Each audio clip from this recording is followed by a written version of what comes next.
Farmers should not be exempt from any Australian target of reaching net zero carbon emissions by 2050, and government should act now to curb agricultural emissions.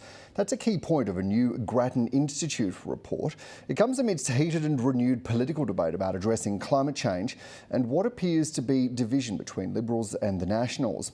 Gabrielle Chan is the rural and regional editor with The Guardian Australia and has written a new book about farming, sustainability, climate change and the politics that looms large over all of it. Welcome to the program, Gabby. Thank you very much, Dan. For starters, what do you make of that Grattan Institute report and that top line that I read out a moment ago? Well, I think it's really interesting because there's a lot of movement on this right now. Obviously, there's a lot of political pressure, and we're seeing that now with the coming to bear on the National Party. But I think the farming sector generally is moving ahead of the party and ahead of government on this. Some of the ideas, I think, out of the Grattan report that really interested me was things like a fixed price carbon desk for small farmers, because some of the angst in the industry is how these schemes are going to be verified and whether small to medium farmers will be left behind. So I think Grattan's thrown some really interesting ideas out there, and it'll obviously be up to the government whether or not they take those up. On that point around carbon farming, you focus quite a bit in your book on that very topic and looking at a number of farms that are already doing it. This won't come as a revolutionary idea to a lot of those living in regional rural Australia, will it? No. And, there have been smaller, what we call environmental services schemes where farmers are paid to provide either carbon sequestration or environmental services that build things like biodiversity. So we've had this sort of patchy program around these things, both at a state and a federal level. But I think as the governments seek to land a more integrated climate policy, these sorts of policies or programs are starting to be seen as one of the answers to provide not only a diversified income stream for farmers, but also provide a little amelioration for the country, for the whole nation, but also to try and do something about climate change themselves.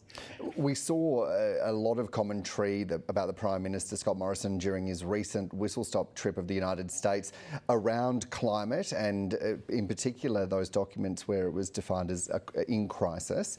Then almost immediately there were discussions within the Nationals back home. Do you see any room where they'll come together on these big questions? Well, predicting the outcome of a National Party room is a very dangerous course, Dan, particularly given the fractures we've seen on climate change over the last decade, but more particularly in the last year.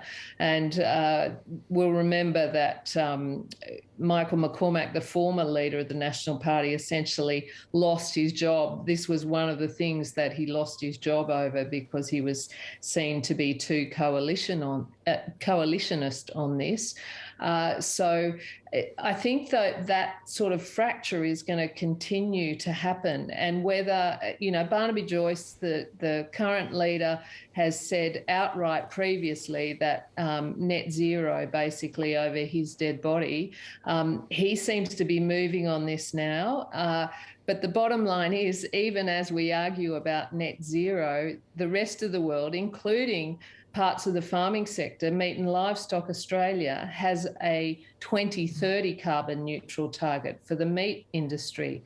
And livestock is one of the biggest portions, 75% of total agriculture emissions. So if the livestock industry is talking about this stuff, that just shows you how far behind the government and the National Party is on this.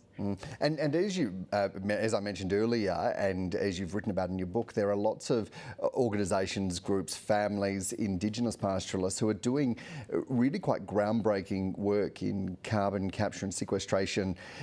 Is that something that the government should actually be looking to and saying, well, perhaps this is where we need to be, where the people are already?